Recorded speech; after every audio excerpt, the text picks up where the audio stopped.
Bonjour à chacun. Quelle grâce de pouvoir nous retrouver. Quelle grâce de pouvoir entendre la parole de Dieu librement encore ce matin. Quelle grâce de pouvoir chanter à haute voix. Quelle grâce. Si vous avez vos Bibles, je vous invite à les ouvrir dans le livre des Actes où nous continuons notre série, chapitre 4. Ceux qui ont la même Bible que moi, c'est à la page 709.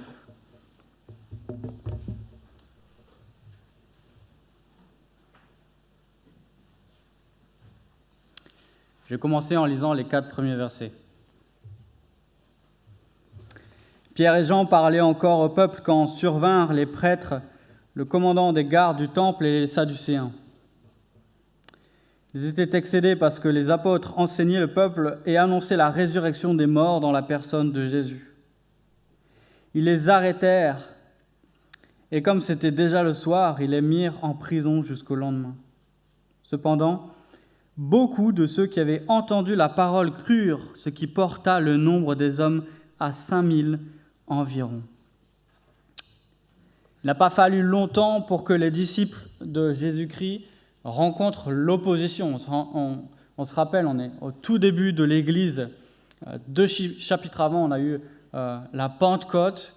Et puis, on est toujours dans cet épisode où Pierre et Jean sont allés au temple, ont guéri un homme boiteux, ont prêché le nom de Jésus-Christ, et là, ils sont arrêtés. En fait, on va voir dans le livre des Actes qu'à partir de ce chapitre 4, la persécution touche l'Église. Et la persécution va aller crescendo jusqu'au chapitre 7, où Luc nous relate l'exécution d'Étienne, qui devient le premier martyr de l'histoire de l'Église.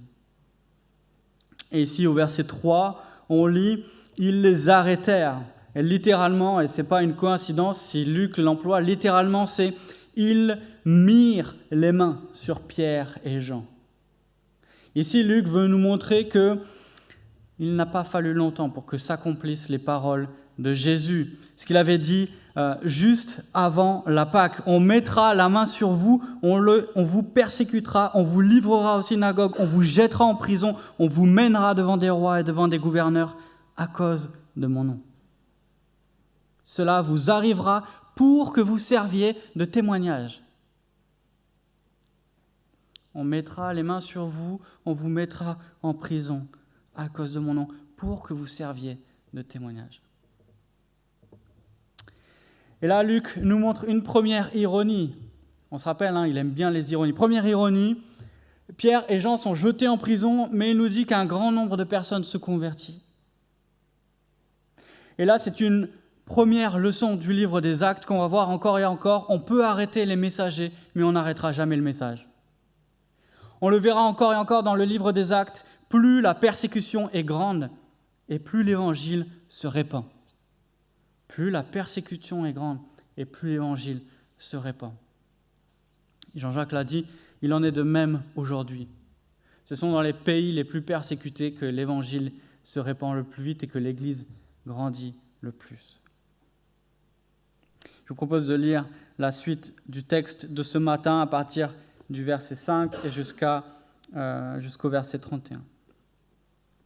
Le lendemain, les chefs du peuple, les anciens, les spécialistes de la loi se rassemblèrent à Jérusalem avec le grand prêtre Anne, Caïphe, Jean, Alexandre et tous ceux qui étaient de la famille du grand prêtre. Ils firent comparaître Pierre et Jean au milieu d'eux et leur demandèrent « Par quelle puissance ou quel nom avez-vous fait cela ?» Alors Pierre, rempli du Saint-Esprit, leur dit « Chef du peuple et ancien d'Israël, on nous interroge aujourd'hui sur un bienfait accordé à un infirme, afin que nous disions comment il a été guéri. Sachez-le bien, vous tous, et que tout le peuple d'Israël le sache. C'est par le nom de Jésus-Christ de Nazareth, celui que vous avez crucifié et que Dieu a ressuscité. Oui, c'est par lui que cet homme se présente en pleine santé devant vous. Jésus est la pierre rejetée par vous qui construisez et qui est devenue la pierre angulaire. Il n'y a de salut en aucun autre. Car il n'y a sous le ciel aucun autre nom qui ait été donné parmi les hommes par lequel nous devions être sauvés. Lorsqu'ils virent l'assurance de Pierre et Jean, ils furent étonnés, car il savait que c'étaient des hommes du peuple sans instruction. Et il les reconnaissait pour avoir été avec Jésus. Mais comme il voyait debout avec eux l'homme qui avait été guéri, ils n'avaient rien à répliquer. Ils leur ordonnèrent de sortir du Sanhédrin, puis ils délibérèrent entre eux en disant « Que faire à ces hommes ?» En effet, ils ont accompli un signe miraculeux, évident, c'est clair pour tous les habitants de Jérusalem, et nous ne pouvons pas le nier. Mais, afin que cela ne se propage pas davantage parmi le peuple, défendons-leur avec menace de parler désormais à qui que ce soit en ce nom-là. Alors ils les appelèrent et leur interdirent absolument de parler ou d'enseigner au nom de Jésus. Pierre et Jean leur répondirent « Est-il juste devant Dieu de vous écouter, vous plutôt que Dieu ? Jugez-en vous-même. Quant à nous, nous ne pouvons pas ne pas annoncer ce que nous avons vu et entendu. » Les chefs du peuple leur firent de nouvelles menaces et les relâchèrent. À cause du peuple, ils ne trouvaient pas le moyen de les punir, parce que tous attribuaient à Dieu la gloire de ce qui était arrivé. En effet, l'homme qui avait bénéficié de cette guérison miraculeuse était âgé de plus de 40 ans.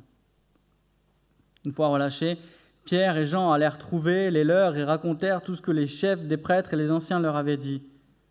Après les avoir écoutés, ils s'adressèrent tous ensemble à Dieu en disant « Maître, tu es le Dieu qui a créé le ciel, la terre, la mer et tout ce qui s'y trouve. C'est toi qui as dit par le Saint-Esprit, par la bouche de notre Père, ton serviteur David. Pourquoi cette agitation parmi les nations et ces préoccupations dépourvues de sens parmi les peuples ? Les rois de la terre se sont soulevés, les chefs se sont ligués ensemble contre le Seigneur et contre celui qui l'a désigné par onction. Il est bien vrai qu'Hérode et Ponce Pilate se sont ligués dans cette ville avec les nations et les peuples d'Israël contre ton saint serviteur Jésus que tu as consacré par onction. Ils ont accompli tout ce que ta main et ta volonté avaient décidé d'avance. Et maintenant, Seigneur, sois attentif à leurs menaces et donne à tes serviteurs d'annoncer ta parole avec une pleine assurance. Déploie ta puissance pour qu'il se produise des guérisons, des signes miraculeux, des prodiges par le nom de ton saint serviteur Jésus. Quand ils eurent prié, l'endroit où ils étaient rassemblés trembla. Ils furent tous remplis du Saint-Esprit et ils annonçaient la parole de Dieu avec assurance.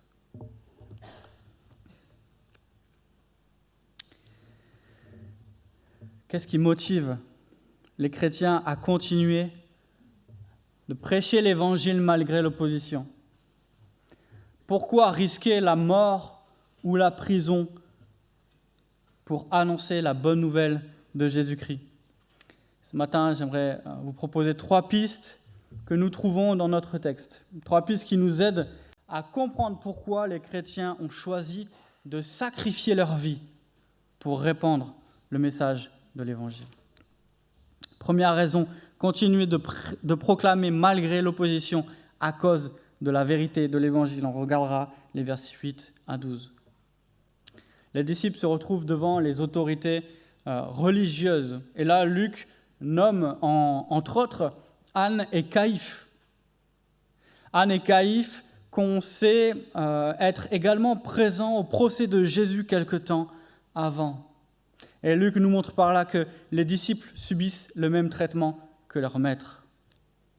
Et Pierre, nous dit Luc, est rempli du Saint-Esprit.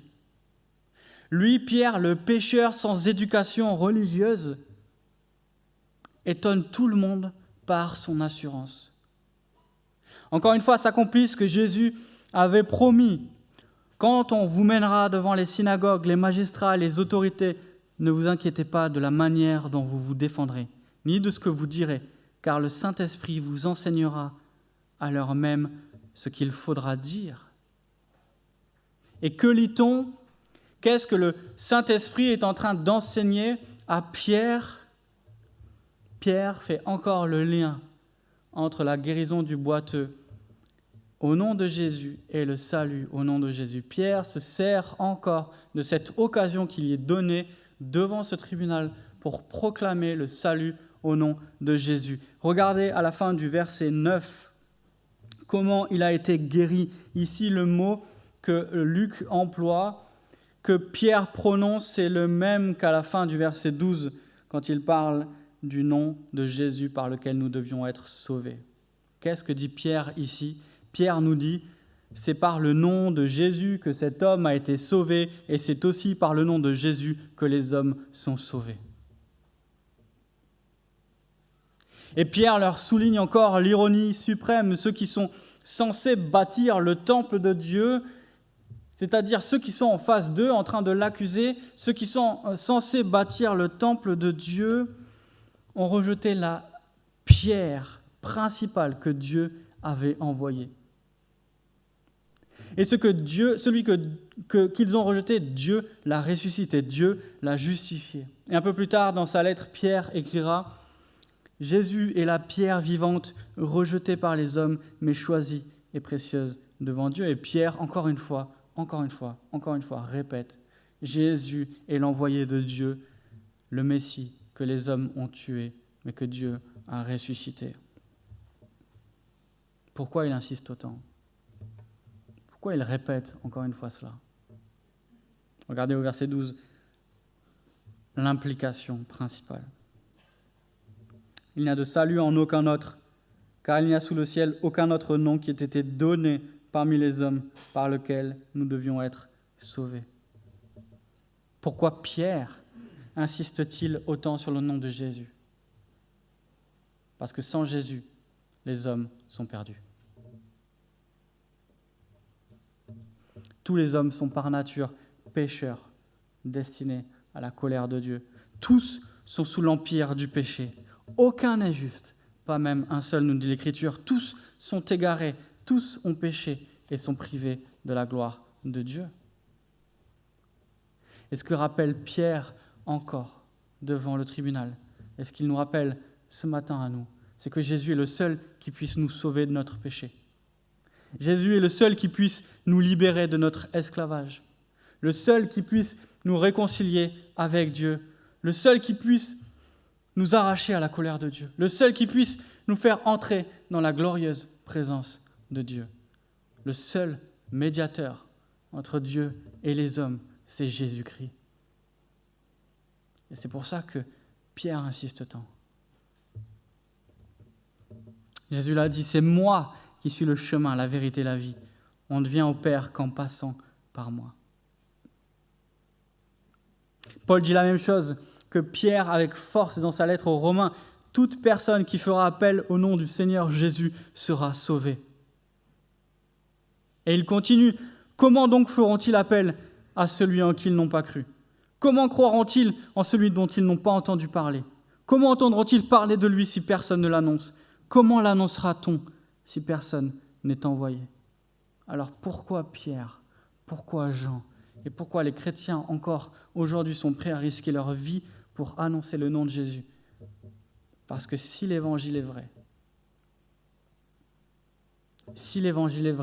alors tous les hommes sont perdus à moins de placer leur foi en Jésus. Deuxième raison, continuer de proclamer malgré l'opposition à cause de l'urgence de la mission. On va regarder ensemble les versets 13 à 22. Luc souligne encore une ironie mordante. Regardez au verset 16 et 17. Les chefs religieux reconnaissent que la guérison du boiteux est, je cite, un signe miraculeux évident qu'ils ne peuvent pas nier. Tout le peuple le reconnaît, le peuple en attribue la gloire à Dieu, eux-mêmes reconnaissent que c'est un miracle, que c'est évident qu'ils ne peuvent pas le nier, pourtant, ils refusent de croire en celui qui l'a accompli. Entre parenthèses, les responsables religieux refusent de croire au nom de Jésus alors qu'ils reconnaissent qu'un miracle a été fait en son nom. On voit que leur incrédulité les aveugle. Ce qui leur manque pour croire, ce ne sont pas les preuves, c'est la foi. Avec toutes les preuves possibles, un cœur incrédule ne croira pas. Ce qu'il faut pour croire, ce ne sont pas des preuves, c'est la foi.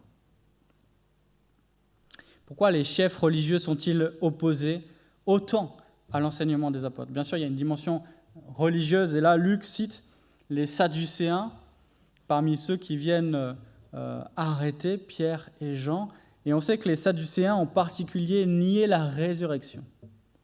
Du coup, l'enseignement de Pierre et Jean de la résurrection au nom de Jésus ne leur convenait pas. Mais il y a fort à parier que la raison est plus politique que religieuse. Les Sadducéens, c'était les responsables du temple et ils coopéraient avec Rome, ils coopéraient avec le pouvoir en place militaire pour maintenir leur statut qui était un statut aristocratique dans la société juive. Et donc, il leur importe à tout prix de maintenir la paix. Et finalement, les apôtres sont interdits de prêcher au nom de Jésus. Plus de prédication, plus de messages, ils ne doivent plus parler du nom de Jésus. Et que Pierre et Jean répondent, regardez verset 19, « Est-il juste devant Dieu de vous écouter, vous plutôt que Dieu? Jugez-en vous-même. » Et peut-être que, remplis par le Saint-Esprit, ils sont portés par cette promesse que Jésus leur avait laissée. « Je vous le dis, à vous, mes amis, ne craignez pas ceux qui tuent le corps et qui, après cela, ne peuvent rien faire de plus. » Les apôtres craignent Dieu plus que les hommes et préfèrent obéir à Dieu plutôt qu'aux hommes. Et ils expliquent, Pierre explique, « Nous ne pouvons pas ne pas annoncer ce que nous avons vu et entendu. » Témoigner est une nécessité, on ne peut pas faire autrement. Et ce n'est pas parce que vous nous en empêchez, ce n'est pas parce que vous nous l'interdisez que nous ne le ferons pas. Nous sommes obligés de dire, nous sommes obligés de raconter, nous sommes obligés de proclamer ce que nous avons vu et entendu.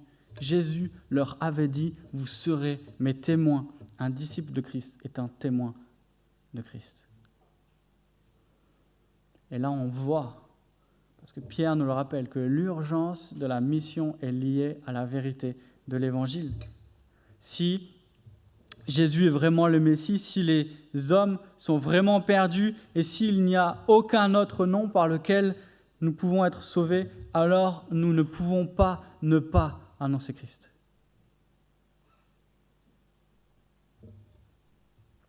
Cette semaine, j'ai lu l'histoire de Patrick. C'est un nom d'emprunt.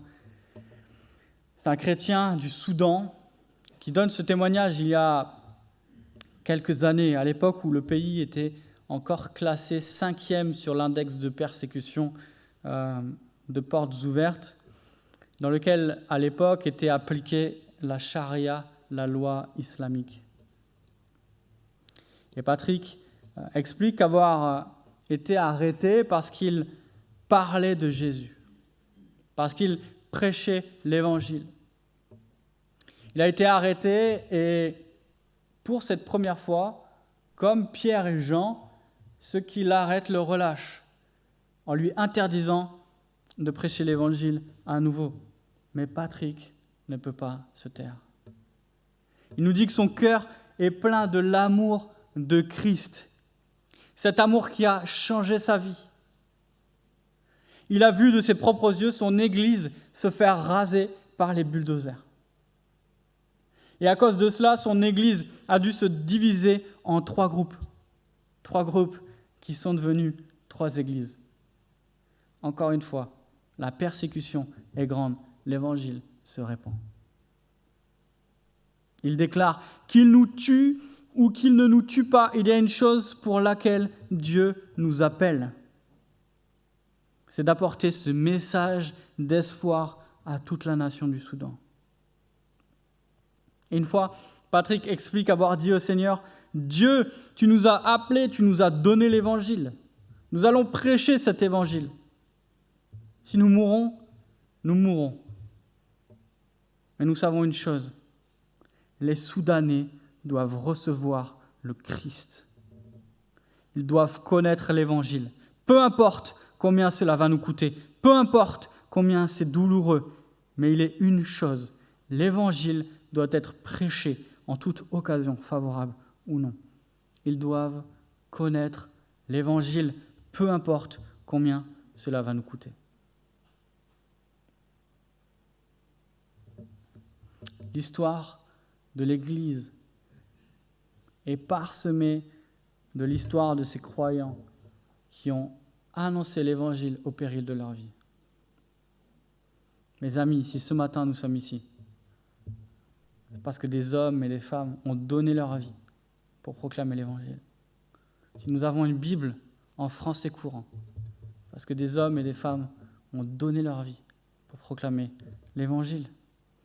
Si les chrétiens sont prêts à donner leur vie pour proclamer l'Évangile, c'est parce que c'est la bonne nouvelle de celui qui a donné sa vie pour que nous soyons sauvés. Troisième raison, versets 23 à 31. Continuez de proclamer malgré l'opposition à cause de la providence de Dieu. Pierre et Jean sont relâchés. Ils vont vers leurs compagnons. Quelle est leur réaction?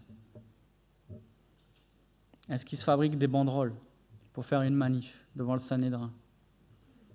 Est-ce qu'ils se fabriquent des épées pour sortir la nuit et attendre au coin de la rue Anne, Caïphe et tous ceux qui les ont emprisonnés?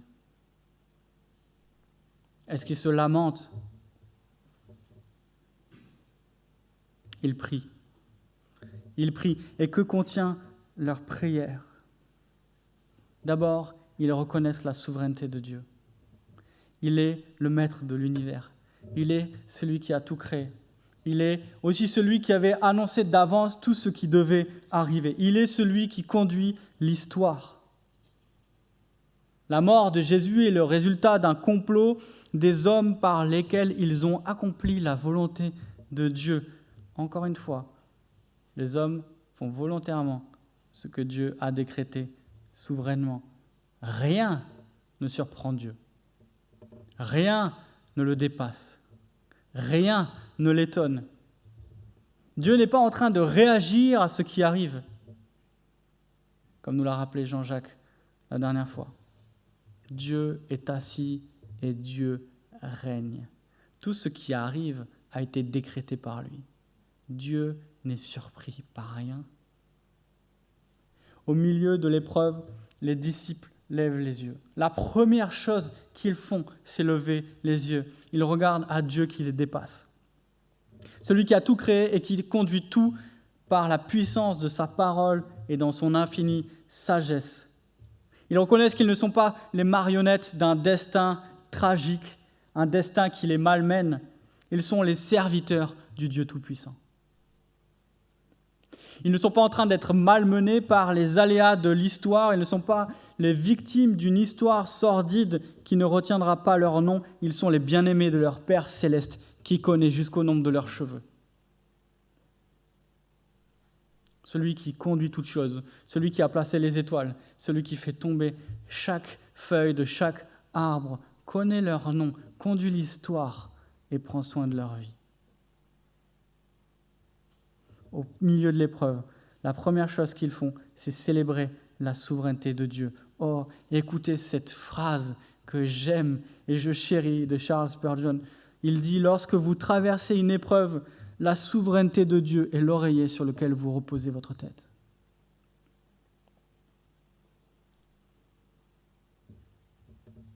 Je ne sais pas ce qui m'arrive. Je ne sais pas pourquoi cela m'arrive. Je ne sais pas pourquoi Dieu, dans son infinie sagesse, dans sa liberté souveraine, me fait traverser ce qu'il me fait traverser, mais je sais qu'il est là. Je sais qu'il règne. Je sais qu'il m'aime. Je sais qu'il prend soin de moi.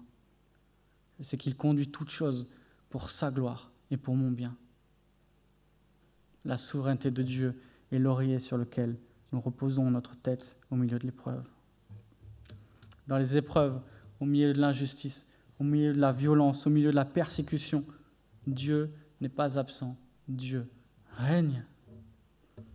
Les disciples ne rentrent pas près de leurs compagnons déboussolés ou paniqués. Ils lèvent les yeux et louent Dieu pour sa souveraineté. Ils ne réfléchissent pas à une vengeance, à un moyen de riposter. Ils demandent à Dieu d'être attentif aux menaces qu'ils reçoivent, parce qu'ils savent que la justice lui appartient, la vengeance lui appartient, qu'il n'est pas aveugle ni sourd à ce qui arrive à ses bien-aimés. Oh, ne croyons pas que Dieu ne voit pas ce qui se passe en Inde, en Iran, en Libye et dans tous les pays persécutés. Ne croyons pas que tout ce qui est commis contre les chrétiens, toutes les violences, les injustices, les massacres resteront impunis. Mais Dieu, au temps de sa patience et dans le temps de sa grâce, permet que ces persécutions amènent encore plus de gens à lui. Mais que personne ne s'y méprenne. Dieu fera justice.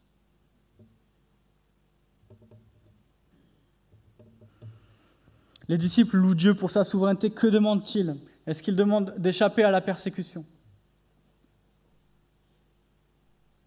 Ils prient que Dieu leur donne d'annoncer sa parole avec assurance. Écoutez le sujet de prière que Paul donne aux Éphésiens à la fin de sa lettre, alors que lui-même est en prison. Il dit « Priez pour moi afin que, lorsque j'ouvre la bouche, la parole me soit donnée pour faire connaître avec assurance le mystère de l'Évangile. C'est pour lui que je suis ambassadeur dans les chaînes. Priez que j'en parle avec assurance, comme je dois le faire. Nous aussi, nous avons besoin que Dieu nous donne d'ouvrir la bouche pour témoigner avec assurance. » Les apôtres n'étaient pas des surhommes. Comme nous, ils avaient besoin que Dieu leur donne le courage d'annoncer l'Évangile avec audace. Le texte parle à 2 reprises de l'assurance avec lesquelles les disciples annonçaient l'Évangile. Au verset 13, lorsqu'ils virent l'assurance de Pierre et de Jean, ils furent étonnés. Verset 31, ils annonçaient la parole de Dieu avec assurance. Dans les 2 cas, l'assurance des apôtres qui annoncent l'Évangile est liée au Saint-Esprit. Notre assurance ne dépend pas de nous. Elle ne dépend pas de notre caractère. Elle ne dépend pas de notre personnalité. Elle ne dépend pas de nos aptitudes, de nos compétences, de nos connaissances. Elle dépend de l'Esprit qui nous conduit. L'Esprit qui nous donne cette assurance qui vient de Dieu. Cette assurance, elle vient de Dieu, de celui qui a tout créé et qui conduit toutes choses. Le Dieu de la providence est aussi le Dieu de la provision. C'est lui qui pourvoit à l'assurance dont nous avons besoin, qu'il nous manque pour parler de lui avec assurance, autour de nous, sans craindre les conséquences. Et quelles sont faibles les conséquences qui s'attachent à notre annonce de l'Évangile aujourd'hui en France. Quelles sont faibles.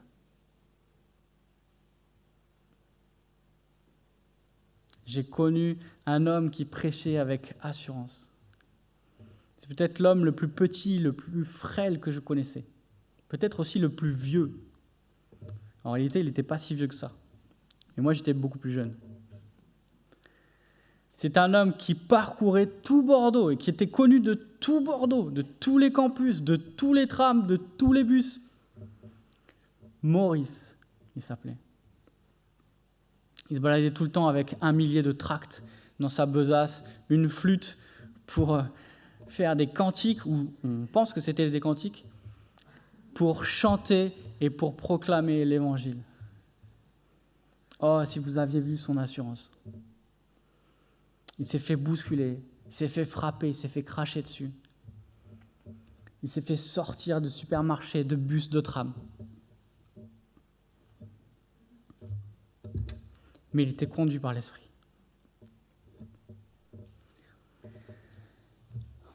Je suis certain que si on remplaçait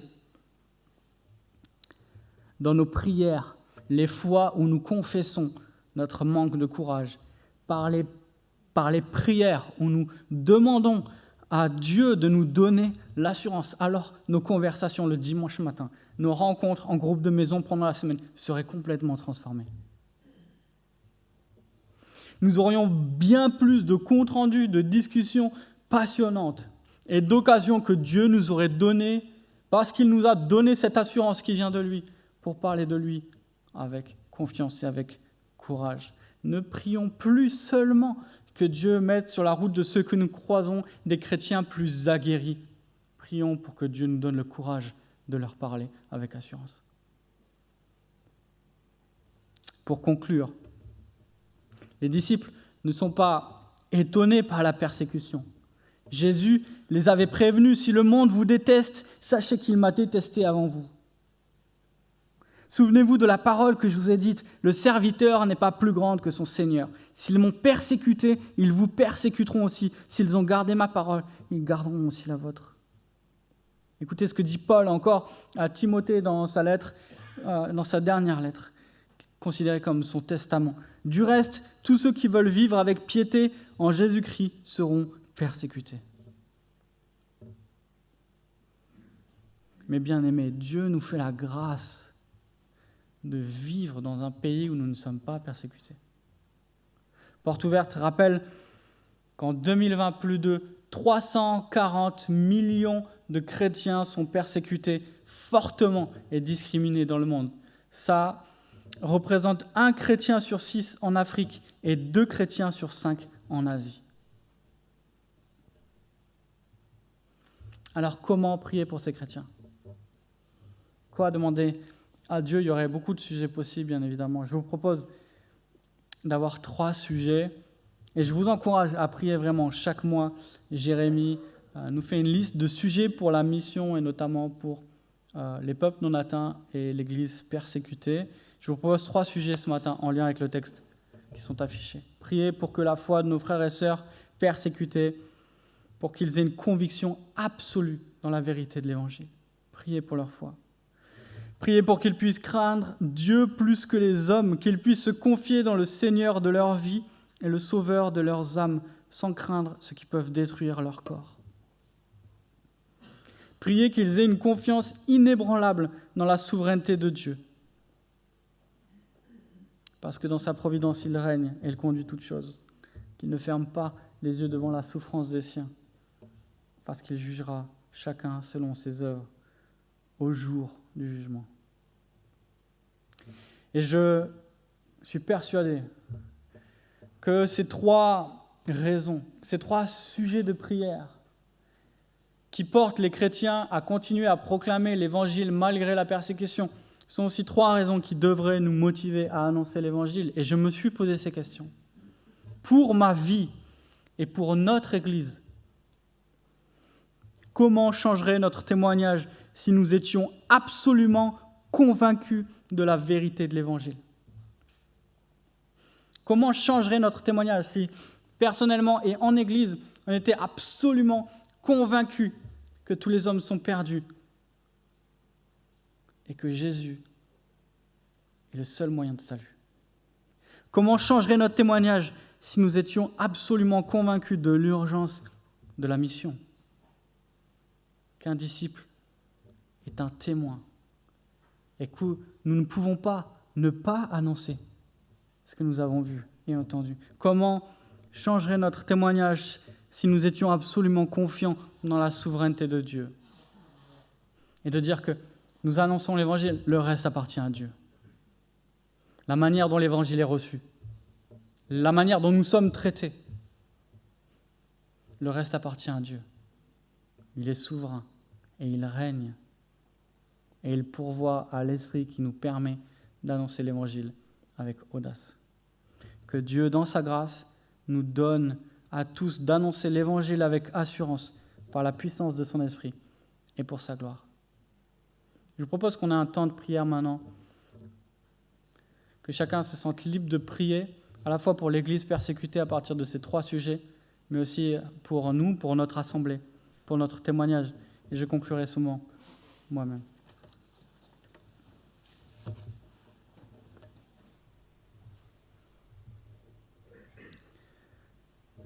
Père Céleste, merci pour ce texte. Merci parce que nous voyons Pierre prêcher avec assurance en ton nom. Ne pas craindre les conséquences, ce même Pierre que nous avons vu quelques chapitres avant te renier par peur des conséquences. Et tu nous montres que ce qui a changé, c'est qu'il t'a vu ressusciter, qu'il a été rempli de ton esprit. Seigneur, viens nous aider à être absolument convaincus de la réalité de la perdition de tous et du salut en toi seul. Et viens nous remplir de ton esprit pour que nous ayons l'assurance de témoigner comme nous devons le faire, comme dit Paul. Merci Seigneur, parce que c'est toi qui conduis l'expansion de l'Évangile, la croissance de l'Église, et tu avais promis que rien ne prévaudra contre l'Église. C'est toi qui l'as bâti. Dans ta grâce souveraine, tu l'as bâti bien souvent, à travers le sang des martyrs, et toujours par la proclamation de l'Évangile. Seigneur, viens donner cette foi inébranlable en toi et dans l'espérance qui s'y attache à nos frères et sœurs persécutés dans le monde. Et viens nous la donner à nous, Seigneur, ici.